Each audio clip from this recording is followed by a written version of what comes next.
Evolve finally implements microtransactions, Battleborn free-to-play rumors are shot down, all that and more. I'm Zach Sharps and this is Free-to-Play Weekly. First up in the news this week, following in the footsteps of Smite, hi-rez Studios' free-to-play team-based shooter Paladins will be coming to consoles. The company announced that not only would the game be available on both the PS4 and Xbox One, but players can begin registering for the beta on the device of their choice starting now. This move comes just after the game went into open beta, exploding into a very popular title overnight. Some call it the free-to-play Overwatch or an Overwatch clone. I just call it a game with a decent bit of differences such as character specs via the card system and an in-match item building system that ultimately sets it apart to make a big splash now and moving forward. Seems like those next splashes will occur on the console. Will you be checking out the game? Leave me a comment down below. Those of you playing the free-to-play MMORPG Skyforge may be happy to hear that My.com decided to announce Ascension's release date this week. So, when can you get your hands on it? Well, players can look forward to playing the new content on October the 19th and can begin pre-patching on October the 5th. With this update comes a destructible environment system that enhances the overall combat experience within Skyforge, many tweaks to the classes, the new politics system, the campaign map, a new class called the Outlaw, and a lot more. Glad they are allowing quite a while for preloading because with as much as this content update will add, some may certainly need it. Since its July 7th relaunch, Evolve Stage 2 has been the best kind of free-to-play game, aka the kind without a cash shop. That changes this week, but Turtle Rock Studios is doing everything it can to make sure the transition is as painless as possible for players. Evolve players in the United States can now use real money to purchase gold keys, which players can use to unlock the various hunters, monsters, and skins in the game. To ensure the transition goes smoothly though, the gold key system is only available in the United States as of right now, with plans to roll them out later to other territories if things go well. As the studio co-founders put it, they want to make sure that they're not drinking from a fire hose with their first foray into microtransactions.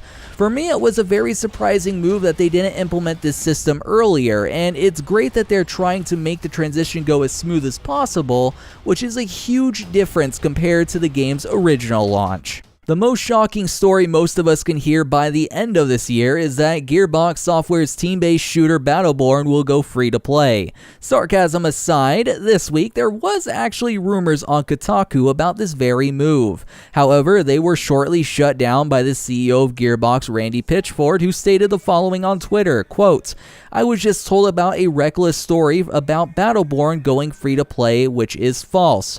There are no plans to convert Battleborn to free-to-play," end quote. So with the CEO of Battleborn coming out stating that there is no plans that Battleborn will go free-to-play, we should all just believe him, right?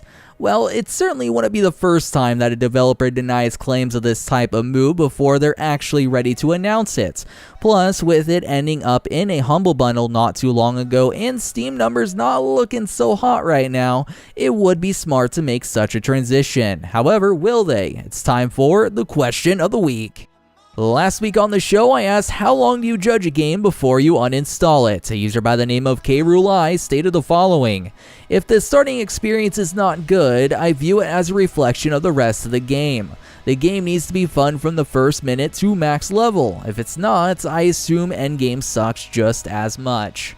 Thanks for your guys' responses. Most of you guys seem to agree with my stance, with a few of you being a bit more lenient. As always, if you wish for your comment to possibly be featured in next week's show, make sure to leave a comment down below.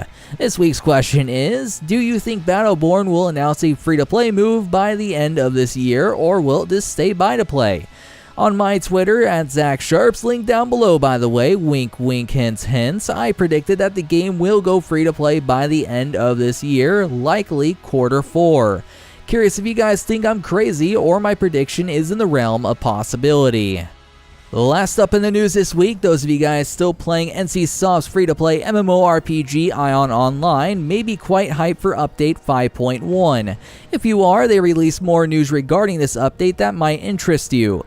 Coming in patch 5.1 is 6 new dungeons, and they're called the following: Garden of Knowledge, Kroban Base, and Runatorium Ruins, which are your standard 6-player PvE dungeons. Also in this update are PvEVP 6-player dungeons such as Balar Marching Route and Ashunatal Dredgian, plus Rift of Oblivion, which is a solo dungeon. In order to participate in any of these dungeons, you'll have to be level 66 or above, and if you wish to dig into some of the finer lore details, make sure to check out the official website. Speaking of digging into things, be sure to head on over to mmobomb.com, dig into our giveaways page, and check it daily to ensure you never miss one. As for myself, signing out till next week's show, my name is Zach Sharps, and I'll catch you guys next time.